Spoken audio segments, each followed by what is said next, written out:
بسم الله الرحمن الرحيم. الرحمن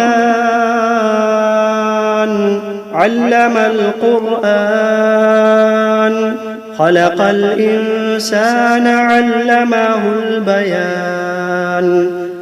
الشمس والقمر بحسبان، والنجم والشجر يسجدان.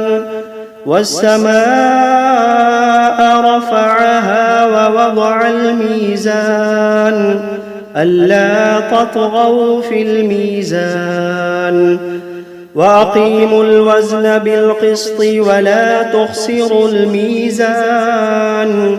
والأرض وضعها للأنام، فيها فاكهة والنخل ذات الأكمام.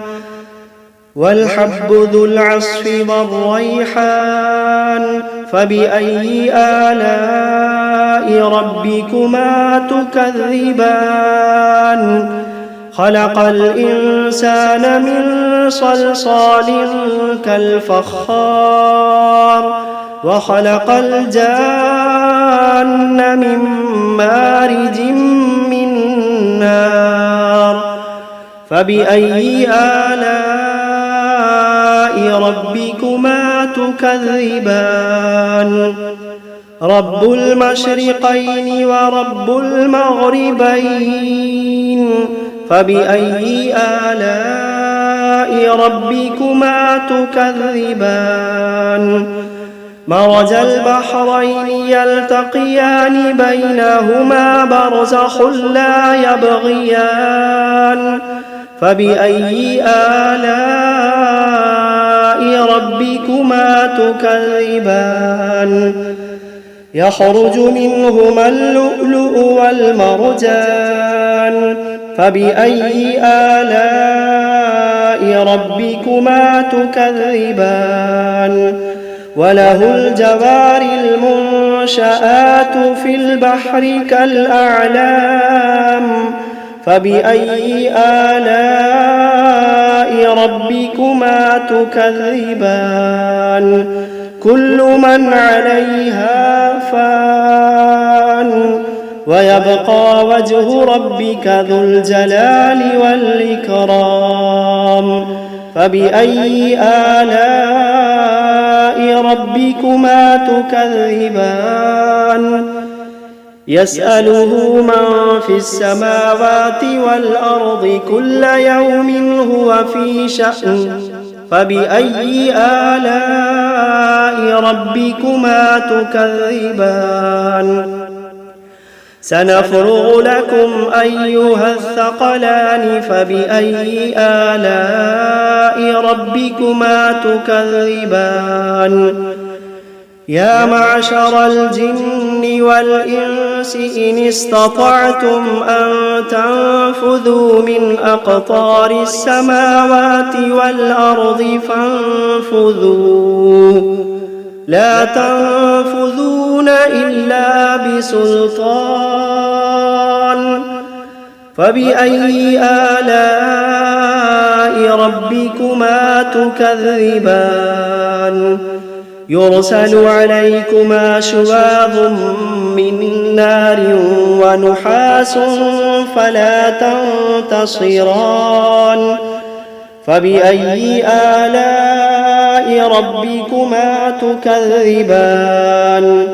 فإذا انشقت السماء فكانت وردة كالدهان. فبأي آلاء ربكما تكذبان. فيومئذ لا يسأل عن ذنبه إنس ولا جان. فبأي آلاء ربكما تكذبان. يعرف المجرمون بسيماهم فيؤخذ بالنواصي والأقدام. فبأي آلاء ربكما تكذبان.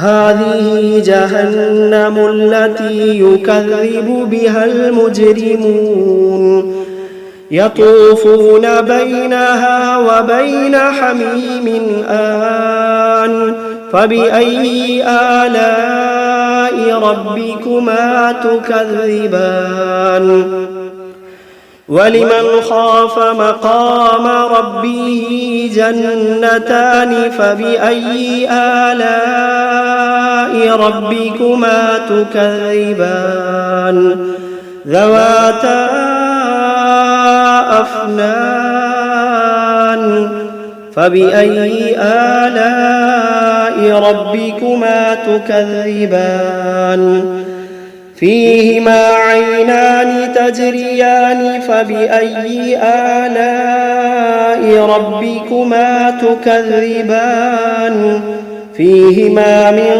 كل فاكهة زوجان فبأي آلاء ربكما تكذبان متكئين على فرش بطائنها من استبرق وجنى الجنتين دان فبأي آلاء ربكما تكذبان فيهن قاصرات الطرف لم يطمثهن إنس قبلهم ولا جان فبأي آلاء ربكما تكذبان كأنهن الياقوت والمرجان فبأي آلاء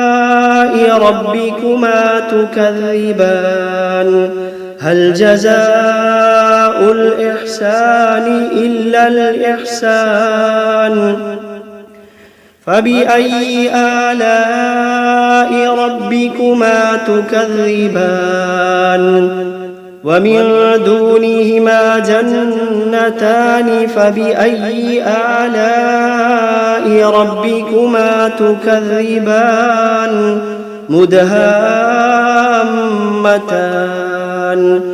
فبأي آلاء ربكما تكذبان فيهما عينان نضاختان فبأي آلاء ربكما تكذبان فيهما فاكهة ونخل ورمان فبأي آلاء ربكما تكذبان فيهن خيرات حسان فبأي آلاء ربكما تكذبان حور مقصورات في الخيام فبأي آلاء ربكما تكذبان لم يطمثهن إنس قبلهم ولا جان فبأي آلاء ربكما تكذبان متكئين على رفرف خضر وعبقري حسان فبأي آلاء ربكما تكذبان تبارك اسم ربك ذي الجلال والإكرام بسم الله الرحمن الرحيم تبارك الذي بيده الملك وهو على كل شيء قدير الذي خلق الموت والحياة ليبلوكم أيكم أحسن عملا وهو العزيز الغفور الذي خلق 7 سماوات طباقا ما ترى في خلق الرحمن من تفاوت فارجع البصر هل ترى من فطور ثم ارجع البصر كرتين ينقلب إليك البصر خاسئا وهو حسير ولقد زينا السماء الدنيا بمصابيح وجعلناها رجوما للشياطين وأعتدنا لهم عذاب السعير وللذين كفروا بربهم عذاب جهنم وبئس المصير إذا ألقوا فيها سمعوا لها شهيقا وهي تفور تكاد تميز من الغيظ كلما ألقي فيها فوج سألهم خزنتها ألم يأتكم نذير قالوا بلى قد جاءنا نذير فكذبنا وقلنا ما نزل الله من شيء إن أنتم إلا في ضلال كبير وقالوا لو كنا نسمع أو نعقل ما كنا في أصحاب السعير فاعترفوا بذنبهم فسحقا لأصحاب السعير إن الذين يخشون ربهم بالغيب لهم مغفرة وأجر كبير وأسروا قولكم أو اجهروا به إنه عليم بذات الصدور ألا يعلم من خلق وهو اللطيف الخبير ألا يعلم من خلق وهو اللطيف الخبير هو الذي جعل لكم الأرض ذلولا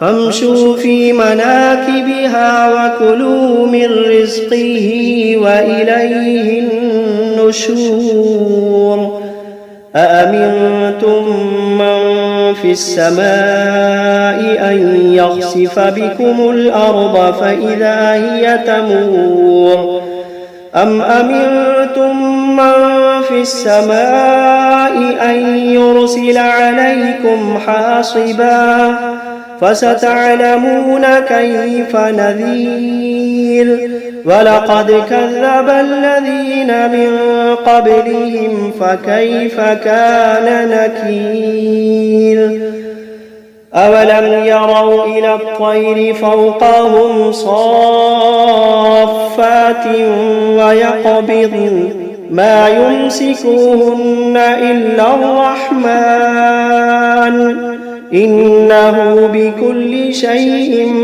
بصير أمن هذا الذي هو جند لكم ينصركم من دون الرحمن إن الكافرون إلا في غرور أمن هذا الذي يرزقكم إن أمسك رزقه بل لجوا في عتو ونفور أفمن يمشي مكبا على وجهه أهدى أمن يمشي سويا على صراط مستقيم قل هو الذي أنشأكم وجعل لكم السمع والأبصار والأفئدة قليلا ما تشكرون قل هو الذي ذرأكم في الأرض وإليه تحشرون ويقولون متى هذا الوعد إن كنتم كنتم صادقين قل إنما العلم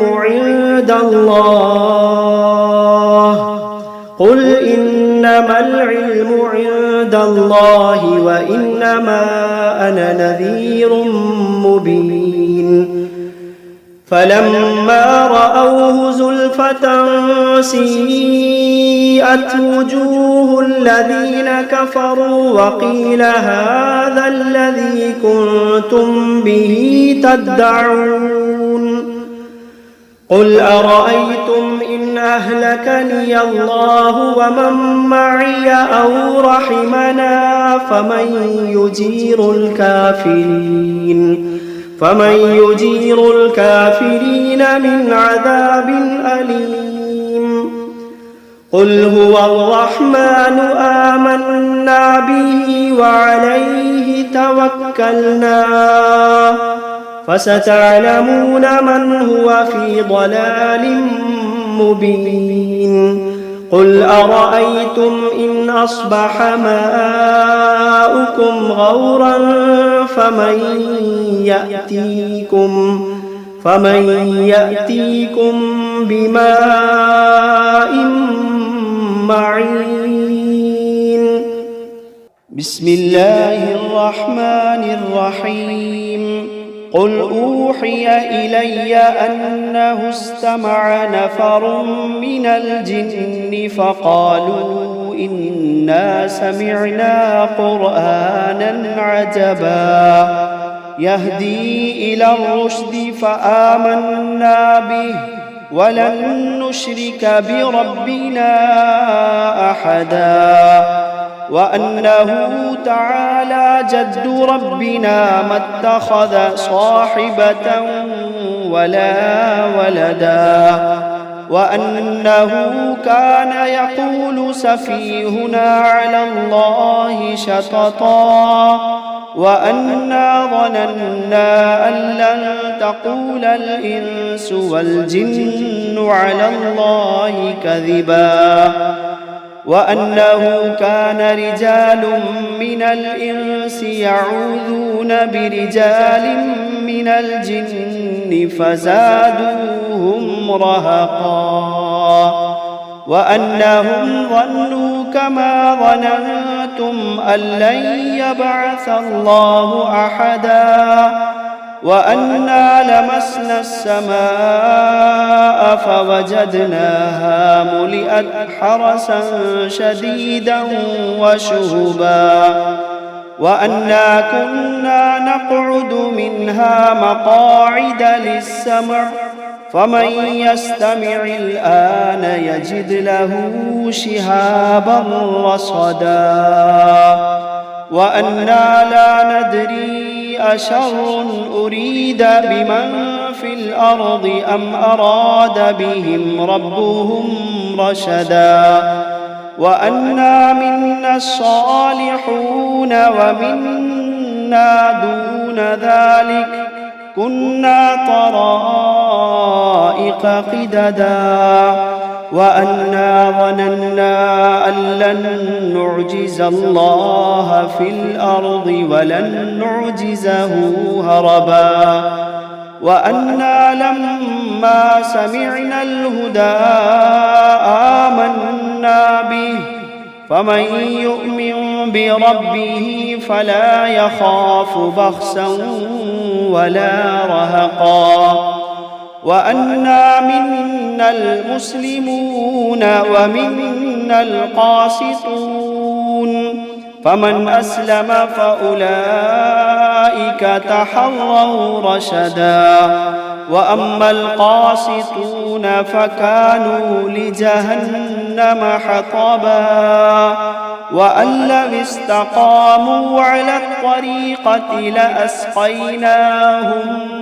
ماء غدقا لنفتنهم فيه ومن يعرض عن ذكر ربه يسلكه عذابا صعدا وأن المساجد لله فلا تدعوا مع الله أحدا وأنه لما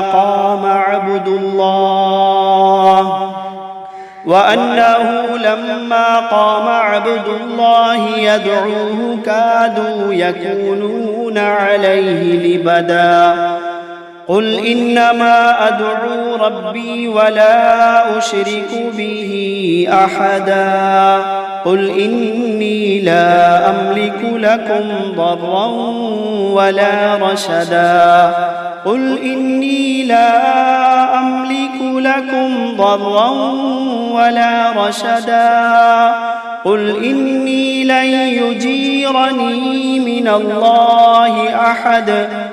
قل إني لن يجيرني من الله أحد ولن أجد من دونه ملتحدا إلا بلاغا من الله ورسالاته ومن يعص الله ورسوله فإن له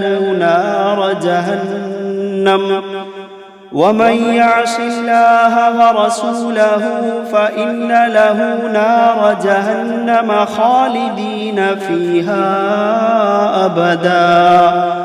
حتى إذا رأوا ما يوعدون فسيعلمون من أضعف ناصرا وأقل عددا. قل إن أدري أقريب ما توعدون أم يجعل له ربي أمدا. عالم الغيب فلا يظهر على غيبه أحدا إلا من ارتضى من رسول فإنه يسلك من بين يديه ومن خلفه رصدا ليعلم أن قد أبلغوا رسالات ربهم وأحاط بما لديهم وأحصى كل شيء عددا.